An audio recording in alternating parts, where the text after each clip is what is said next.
ഗാസയിലെ ജനങ്ങളെ ഒഴിപ്പിക്കണമെന്ന ട്രംപിന്റെ നിലപാടിന് അംഗീകാരമേറുന്നു.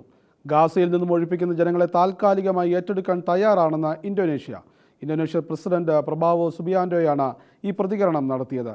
പരിക്കേറ്റവർക്കും യുദ്ധത്തിന്റെ ആഘാതമേറ്റവർക്കും മുൻഗണന നൽകുമെന്നും ഇന്തോനേഷ്യൻ പ്രസിഡന്റ് വ്യക്തമാക്കി. മുസ്ലിം ഭൂരിപക്ഷ രാഷ്ട്രമായ ഇന്തോനേഷ്യയിലേക്ക് ഗാസയിലെ ജനങ്ങളെ എങ്ങനെ ഒഴിപ്പിക്കുമെന്നുള്ള ചർച്ചകൾ പാലസ്തീൻ അധികൃതരുമായി ചർച്ച ചെയ്യാനുള്ള തയ്യാറെടുപ്പിലാണ് ഇന്തോനേഷ്യ.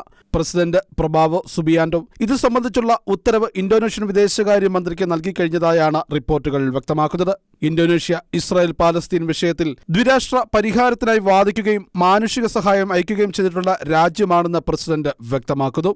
ഗാസയിലുള്ള പരിക്കേറ്റവരെയും യുദ്ധത്തിന്റെ ആഘാതമേറ്റവരെയും അനാഥരെയും ഒഴിപ്പിക്കാനും ഏറ്റെടുക്കാനും ഇന്തോനേഷ്യ തയ്യാറാണെന്ന് പ്രബോവോ പറഞ്ഞു. ആദ്യഘട്ടത്തിൽ 1000 ഗാസൻ നിവാസികളെയാണ് ഇന്തോനേഷ്യ പരിഗണിക്കുന്നത്. ഇന്തോനേഷ്യയിൽ അഭയം തേടുന്നവർ പരിക്കുകളിൽ നിന്ന് പൂർണ്ണമായും സുഖം പ്രാപിക്കുന്നതുവരെയും ഗാസയിലെ സാഹചര്യം അവർക്ക് തിരിച്ചുവരാൻ സുരക്ഷിതമാകുന്നതുവരെയും താൽക്കാലികമായി ഇന്തോനേഷ്യയിൽ തന്നെ പാർപ്പിക്കുമെന്ന് അദ്ദേഹം കൂട്ടിച്ചേർത്തു. കൂടാതെ സംഘർഷത്തിന് പരിഹാരം തേടുന്നതിൽ തങ്ങളുടെ പങ്കു വർദ്ധിപ്പിക്കാൻ ഇന്തോനേഷ്യ ആഗ്രഹിക്കുന്നതായും ഇത് അത്ര എളുപ്പമല്ലെന്നും പ്രബോവോ സുബിയാന്റോ വ്യക്തമാക്കുന്നു.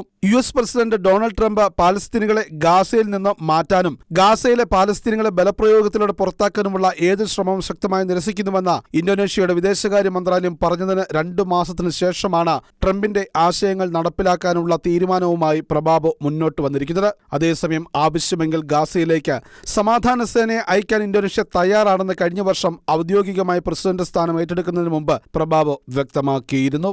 International desk Shekinah news.